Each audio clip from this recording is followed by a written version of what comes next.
Lorsque je travaillais à la télévision, j'avais pour m'accompagner comme maquilleuse une réunionnaise absolument exquise qui s'appelle Aminte, qui habite dans le sud de l'île maintenant.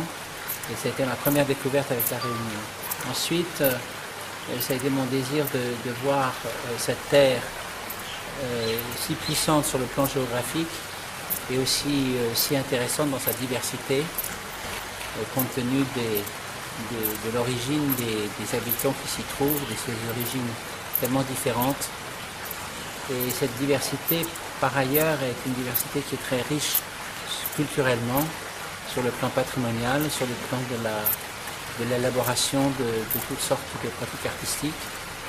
Bon, le fait que le Maloya ait été inscrit au patrimoine mondial de l'humanité est un exemple parmi d'autres. Et ensuite, cet attachement s'est confirmé lorsque j'ai réussi à entraîner les équipes de TV5 à faire une série d'émissions 24 heures à La Réunion.